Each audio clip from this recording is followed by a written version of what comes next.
तो पार्टी की ओर से हम स्वागत करते हैं। हमारे बीच पार्टी के राष्ट्रीय अध्यक्ष सह केंद्रीय मंत्री माननीय चिराग पासवान जी उपस्थित हैं। आज के इस प्रेस वार्ता को पार्टी के राष्ट्रीय अध्यक्ष सह केंद्रीय मंत्री आदरणीय चिराग पासवान जी संबोधित करेंगे।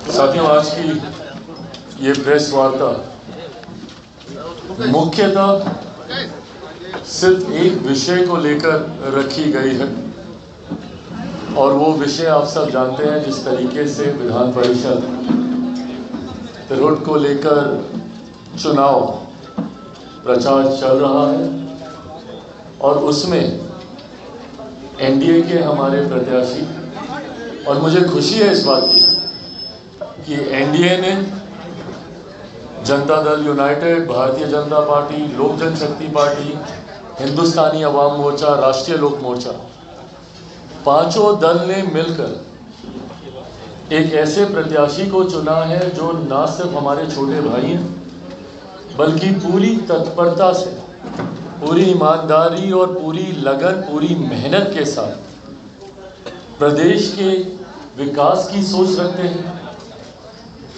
इनकी सोच से हम में से कोई भी अज्ञान नहीं है। इनकी सोच को गठबंधन के प्रति, प्रदेश के प्रति हम लोगों ने रह रहकर समय समय पर हम लोगों ने विभिन्न डिबेट्स में अपनी पार्टी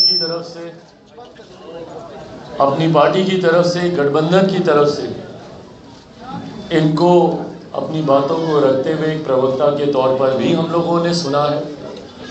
और आज गठबंधन ने ये बड़ी जिम्मेदारी इनको दी है और आज मैं लोक जनशक्ति पार्टी रामविलास का राष्ट्रीय अध्यक्ष होने के नाते इस बात को कहने की शब्दों में ज़्यादा ज़रूरत नहीं, पर एक औपचारिकता ज़रूर है ताकि किसी के मन में किसी प्रकार का कोई संदेह ना रहे।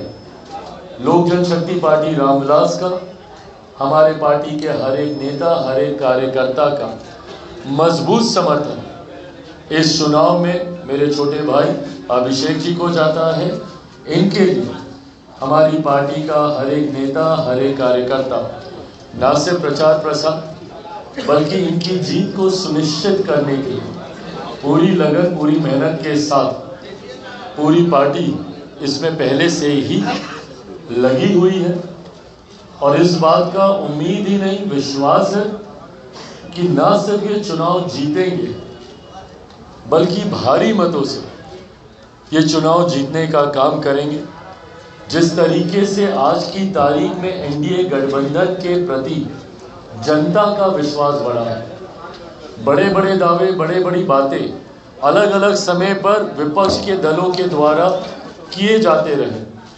हम लोगों ने लोकसभा के चुनाव से हम लोग उनके झूठे दावे और वादों को सुनते आ रहे। लोकसभा के वक्त भी बड़ी बड़ी बातें कही गई थी कि इनको दिखा देंगे, इनको बता देंगे।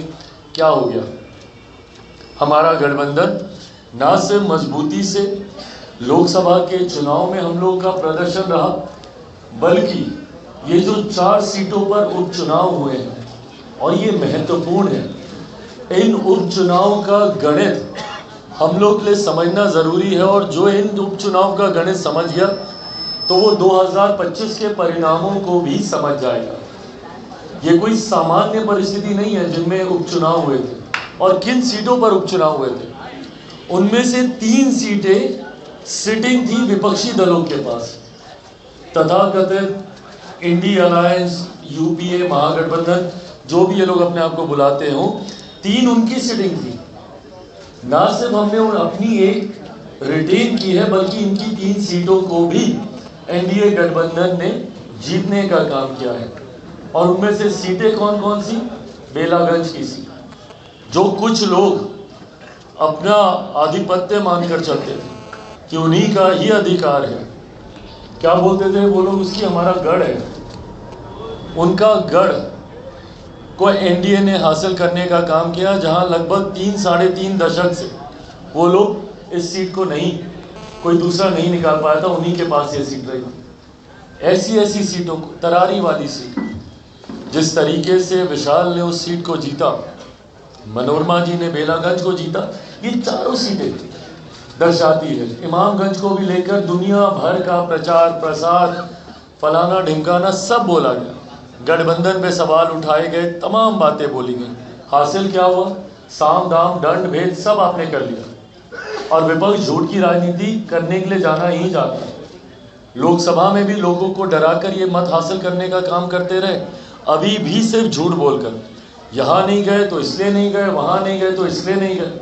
भाई जब गठबंधन एक साथ है, और इस बात को आप सबके माध्यम से मैं स्पष्ट कर देना चाहता हूँ, बिहार की जनता को भी पूर्णतः मैं स्पष्ट कर देना चाहता हूँ कि लोक जनशक्ति पार्टी रामविलास हमेशा से एक ईमानदार सहयोगी की तरह रही है।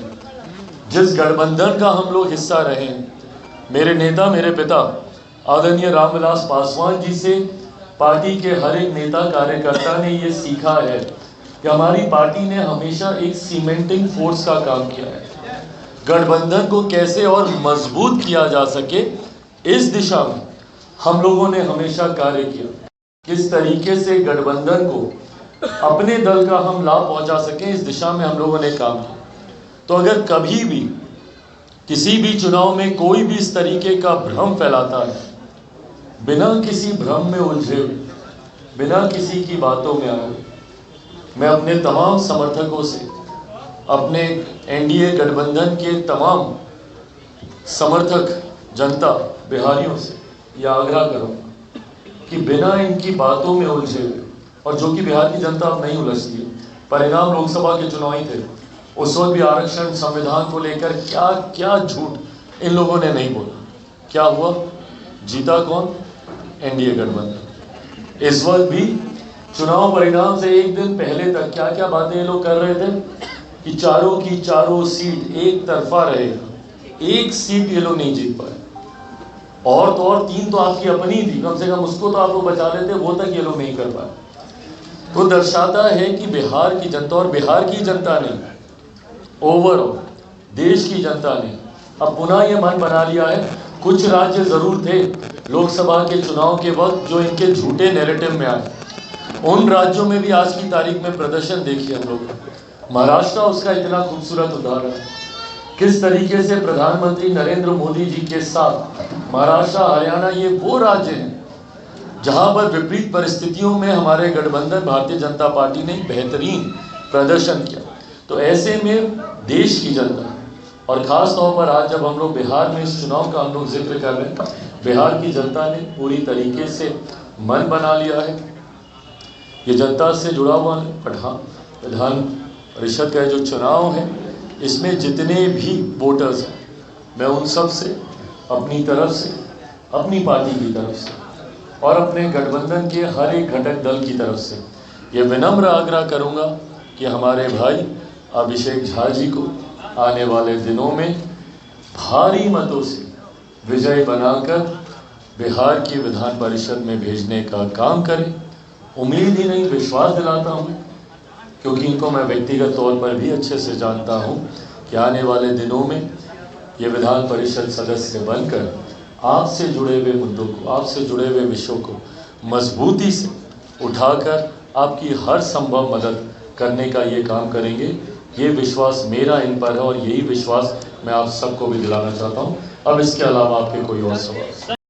कल प्रचार का अंतिम दिन है, ये मोहब्बत इजहार क्यों करना पड़ रहा है भाई मेरा एक सहयोगी दल होने के नाते, क्योंकि इसमें प्रचार का और कोई तरीका नहीं है, इसमें तरीका यही है कि आप सबके माध्यम से इस बात को, क्योंकि कई बार कई लोग भ्रम भी फैलाते हैं, तो ऐसी स्थिति नहीं हो कहीं पर किसी के भ्रम में कोई ना फंसे, इसीलिए और ये समर्थन है इनके प्रति गठबंधन का समर्थन है, पार्टी का समर्थन। आपके फोटो और बैनर का सहयोगी रहे हैं वो कंफ्यूजन क्रिएट कर रहे हैं, एक आपके पहले पार्टी में रहे हैं और हट चुके हैं, वो कंफ्यूजन क्रिएट कर रहे हैं कि आपका प्रेम उनके साथ। भाई मैंने इस बात को स्पष्ट कर दिया है आज मेरे साथ जो बैठे हैं अभिषेक, इसीलिए मैंने कहा कि कोई अगर भ्रम फैलाने का प्रयास करे तो इस बात को सुनिश्चित कर लिया जाए कि लोक जनशक्ति पार्टी रामविलास का पूरा समर्थन, मेरा पूरा समर्थन इनके साथ है और ये चुनाव जीत रहे हैं, इसमें कहीं कोई संदेह नहीं। आपके तस्वीर और आपके बैनर का इस्तेमाल आपके निर्दलीय जो वहाँ उम्मीदवार खड़े हैं यानी आपकी पार्टी के जो लीगल एक्शन आप वो लेंगे?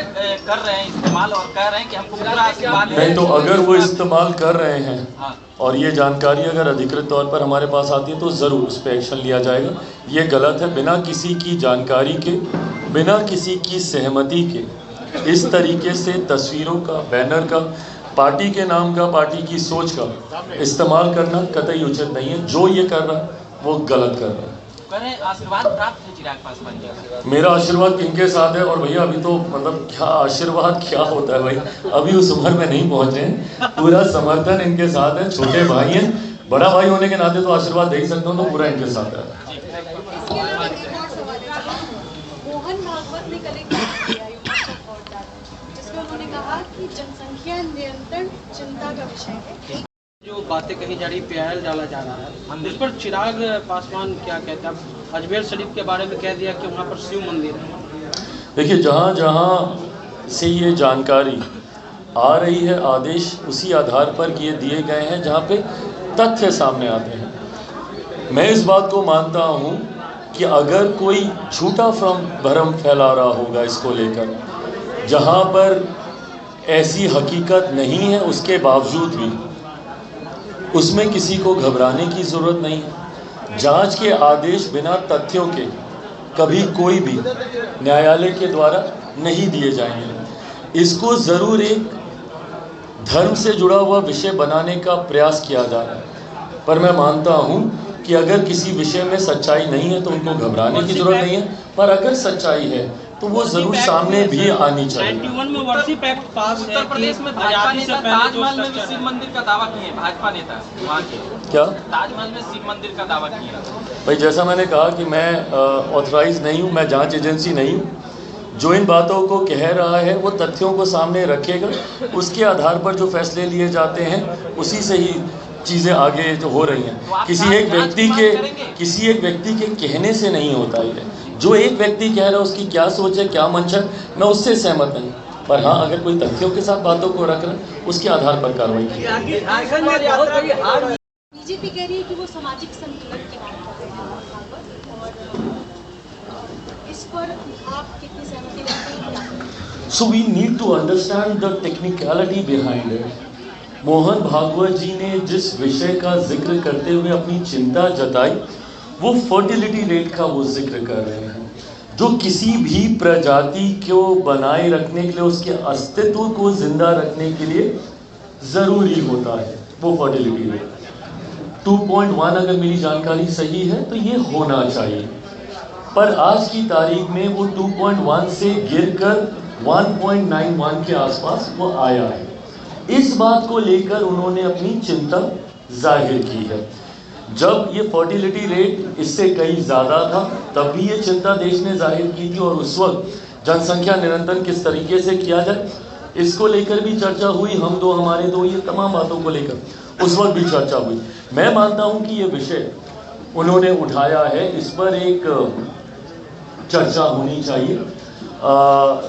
ये चिंता का विषय है जिस तरीके से आंकड़े बता रहे हैं। मुझे लगता है इस पर एक गहन चिंतन मंथन के बाद निष्कर्ष निकाला जाना चाहिए, क्योंकि ये चिंता का विषय है आज की तारीख। चिराग जी, झारखंड की जीत पे आप लोग बात करते हैं, क्या कारण है कि झारखंड में आप लोग हार गए? क्या वो आदिवासी? देखिए, ये भी हमारे गठबंधन के मंथन का विषय है, और जिस पर तमाम घटक दल बैठकर, जिसमें सुदेश महतो जी की पार्टी भी है, अजसू भी है, भारतीय जनता पार्टी भी है, हम लोगों ने भी एक ही सीट पर एक लंबे समय के बाद झारखंड में गठबंधन के तहत हम लोगों ने चुनाव लड़ा। 2014 में भी हम लोगों ने चुनाव लड़ा था, शिकारी पारा की एक सीट उस वक्त भी गठबंधन के तहत हम लोगों ने लड़ी थी, पर उस वक्त हम लोग को सफलता नहीं मिली थी। पर आज हम लोग को सफलता मिली है। चतरा की एक सीट हम लोग जीते हैं, पर हाँ बाकी जगह पे प्रदर्शन उस आधार पर नहीं रहा जो अपेक्षित था। इस पे तमाम प्रभारियों के साथ, जिसमें आदरणीय शिवराज सिंह चौहान जी भी हैं, जिसमें हेमंता विश्व शर्मा जी भी हैं, भारतीय जनता पार्टी है, हम लोग की पार्टी है, आजसू है जो कि एक प्रमुख गठबंधन दल है झारखंड में, जनता दल यूनाइटेड है। सब लोग बैठकर इसके ऊपर ज़रूर मंथन करेंगे। मंथन चल भी रहा है, कुछ विषय हैं जो सामने आए हैं जिसकी वजह से संभवतः ये परिणाम हम लोग को देखने को मिले। पर मैं मानता हूं कि आने वाले दिनों में पुनः इन 5 सालों का उपयोग कर पुनः झारखंड में हम लोग एनडीए की सरकार बनाने में सफल रहेंगे। बहुत बहुत धन्यवाद।